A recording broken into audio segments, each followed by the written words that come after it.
आखिर किस योद्धा ने चलाए थे भगवान श्री कृष्ण पर 12 घातक तीर? क्या हुआ जब महाभारत के युद्ध के बीच में भगवान श्री कृष्ण हो गए लहूलुहान? आज के वीडियो में हम आपको ये भी बताएंगे कि जब दुर्योधन घायल हालात में युद्ध के मैदान में पड़ा था तो मरने से पहले उसने श्री कृष्ण से क्या कहा था। दोस्तों, वीडियो शुरू करने से पहले अगर आपने अभी तक अनोखी दुनिया को सब्सक्राइब नहीं किया है तो जल्दी से कर लीजिए और बेल आइकन को प्रेस करना बिल्कुल ना भूलें। जल्दी से कमेंट्स में लिख दीजिए जय श्री कृष्णा और शुरू करते हैं अपना वीडियो। कहा जाता है कि महाभारत के युद्ध में भगवान श्री कृष्ण ने अर्जुन और दुर्योधन को 2 विकल्प दिए थे। एक कि भगवान कृष्ण जो कि निहत्थे होंगे उनको चुने, या फिर भगवान कृष्ण की नारायणी सेना को चुने जो कभी नहीं हारी थी। दुर्योधन ने नारायणी सेना को चुना और अर्जुन ने स्वयं भगवान श्री कृष्ण को। अब सवाल ये उठता है कि भगवान श्री कृष्ण तो निहत्थे लड़ने वाले थे, तो फिर आखिर वो कौन योद्धा था जिसने स्वयं भगवान श्री कृष्ण पर 12 तीर चलाए थे, यानी कि 12 घातक बाण छोड़े थे। तो आपको बता दें कि वो कोई और नहीं बल्कि स्वयं सूर्य पुत्र कर्ण थे। तो अब चलिए जानते हैं आखिर उस समय क्या हुआ था जो कर्ण को 12 तीर भगवान कृष्ण पर छोड़ने पड़े। ये बात है युद्ध के 17वें दिन की, जब कर्ण और अर्जुन आमने सामने थे। दोनों के बीच भयंकर युद्ध हो रहा था। दोनों योद्धा एक दूसरे पर कई सारी असीम शक्तियों का प्रयोग कर रहे थे, कई सारे घातक बाण चला रहे थे। कर्ण की रणनीति यह थी कि अर्जुन को खत्म करना है और अर्जुन चाहते थे कि वो कर्ण का खात्मा कर दें, क्योंकि दोनों में बचपन से ही प्रतिस्पर्धा थी। दोनों ही एक दूसरे को सर्वश्रेष्ठ धनुधारी मानते थे। फिर वो समय भी नजदीक आ गया जब कर्ण ने अर्जुन को हराने के लिए सर्प बाण चलाने का निर्णय लिया। इस बाण को कर्ण ने कई वर्षों से अर्जुन पर प्रहार करने के लिए रखा हुआ था। वास्तव में ये बाण एक पाताल लोक में अश्वसेन नाम के नाग का था, जो अर्जुन का परम शत्रु था। और उसकी शत्रुता का मुख्य कारण ये था कि खांडव वन में अर्जुन ने उसके पूरे घर को उजाड़ दिया था और जो सर्प वहां रह रहे थे उन्हें वहां से भगा दिया था। अश्वसेन तभी से अर्जुन को मारने के लिए मौके की तलाश में था। कई सारे धार्मिक सीरियल्स में या महाभारत सीरियल में आपने देखा होगा कि तक्षक नाग अर्जुन को मारना चाहता था। महाभारत के विवरण विभिन्न ग्रंथों में उन्हें अलग अलग नामों से दर्शाया गया है। कोई अश्वसेन कहता है तो कोई तक्षक नाग कहता है। मुख्य युद्ध के तौर पर अश्वसेन ने पहले ही कर्ण के बाण को चुन लिया था, क्योंकि वो जानते थे कि सिर्फ और सिर्फ कर्ण ही अर्जुन को मार सकते हैं। कर्ण ने अर्जुन पर तीर चलाया। अर्जुन बाण का रूप धारण किए नाग को पहचान नहीं पाए, जबकि अर्जुन का रथ चला रहे उनके सारथी भगवान श्री कृष्ण ने अश्वसेन को तत्काल पहचान लिया और अर्जुन के प्राणों की रक्षा करने के लिए भगवान श्री कृष्ण ने अपने पैरों से रथ को भूमि में दबा दिया। रथ का पहिया जमीन में धंस गया, घोड़े बैठ गए और अर्जुन के गले की बजाय तीर उसके मस्तक यानी कि उसके मुकुट से छिटककर धरती पर जा गिरा। इस तरह भगवान श्री कृष्ण ने अर्जुन को बचा लिया। अर्जुन और भगवान श्री कृष्ण रथ का पहिया निकालने के लिए नीचे उतरे तो मौका देखकर कर्ण ने अर्जुन पर वार करना शुरू कर दिया। तब अर्जुन की ढाल और कोई नहीं बल्कि स्वयं भगवान श्री कृष्ण बने। उसी मौके पर 12 तीर यानी कि 12 घातक बाण जाकर श्री कृष्ण के शरीर में धंस गए। पूरी सृष्टि के रचयिता भगवान विष्णु के अवतार स्वयं भगवान श्री कृष्ण ने उन बाणों के घाव को सह लिया।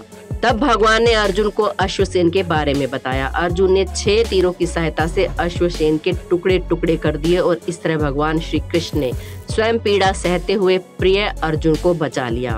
तो वो कर्ण ही था जिसके 12 तीरों से भगवान श्री कृष्ण लहूलुहान हो गए थे।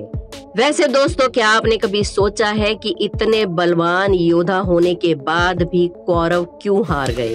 अगर दुर्योधन सिर्फ 3 गलतियां नहीं करता तो महाभारत के युद्ध का परिणाम आज कुछ और ही होता। आखिर कौन सी थी वो 3 गलतियां जो पूरे कुरु वंश को भारी पड़ गई? अब इधर उधर की बात ना करते हुए अगर सीधा मुद्दे पर आए तो आखिरी युद्ध भीम और दुर्योधन का था। भीम ने दुर्योधन की जंघा पूरी तरह से तोड़ दी थी। वो खून से लथपथ होकर रणभूमि में गिरा हुआ था। बस कुछ ही समय में दम तोड़ने वाला था, लेकिन भूमि पर गिरे हुए उसने कृष्ण को अपनी ओर आते हुए देखा और बार बार अपने हाथ की 3 उंगलियों को उठाकर कुछ बताने का प्रयास करने लगा। पीड़ा के कारण उसके मुंह से आवाज धीरे धीरे निकल रही थी। ऐसे में श्री कृष्ण उसके पास गए और कहने लगे कि क्या तुम कुछ कहना चाहते हो। तब दुर्योधन ने कहा कि उसने महाभारत के युद्ध के दौरान 3 गलतियां की हैं। इन्हीं गलतियों के कारण वो युद्ध नहीं जीत सका और उसका ये हाल हुआ। अगर वो पहले ही अपनी इन 3 गलतियों को पहचान लेता तो आज जीत कौरवों की होती और महाभारत के युद्ध का एक अलग ही निष्कर्ष निकलता। श्री कृष्ण ने सहजता से दुर्योधन से उसकी 3 गलतियों के बारे में पूछा तो उसने बताया। पहली गलती उसने ये बताई कि उसने स्वयं नारायण के स्थान पर उनकी नारायणी सेना को चुना।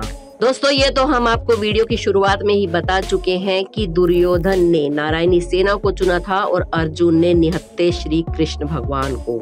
दुर्योधन ने नारायणी सेना को इसलिए चुना क्योंकि उसे लगा कि निशस्त्र नारायण यानी कि स्वयं भगवान श्री कृष्ण कुछ नहीं कर पाएंगे और अगर वो कौरवों के पक्ष में उन्हें चुनता तो आज परिणाम कुछ और ही होता। अब उसे अपनी गलती समझ आ गई थी।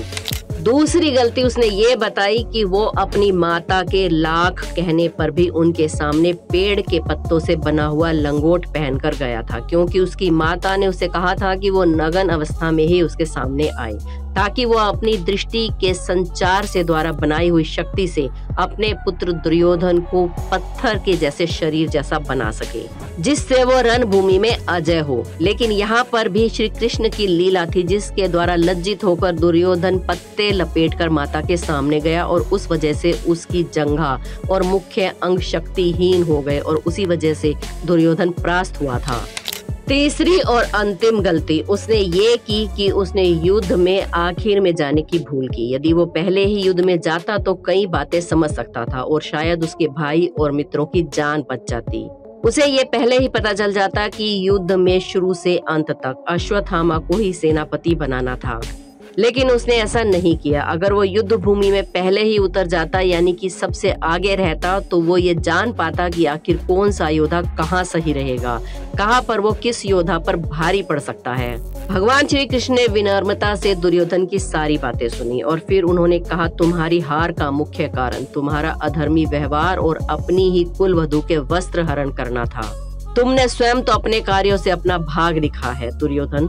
श्री कृष्ण के कहने का तात्पर्य ये था कि तुम अपनी इन 3 गलतियों की वजह से नहीं हारे, बल्कि तुम अधर्मी हो इसलिए हारे। तुम अपनी ही कुलवधू के वस्त्र हरण करवा रहे थे, तुम पांडवों को नीच दिखा रहे थे, तुम्हें सिर्फ और सिर्फ तुम्हारा अहंकार ले डूबा है। दोस्तों, धरती पर जब भी अधर्म और अत्याचार बढ़ा है तभी भगवान ने अवतार लिया है। अभी तक भगवान ने 9 अवतार लिए हैं, लेकिन माना जाता है कि कलयुग के अंत में भगवान 10वां अवतार लेंगे। भगवान श्री कृष्ण को विष्णु का 8वां अवतार माना जाता है। विष्णु पुराण में भगवान के 10 मुख्य अवतार बताए गए हैं। वो 10वां अवतार कल्कि अवतार होगा, यानी कि भगवान स्वयं धरती पर आएंगे, लेकिन हम स्वयं भगवान को पहचान नहीं पाएंगे और कलयुग के साथ मिलकर हम भी भगवान से लड़ेंगे।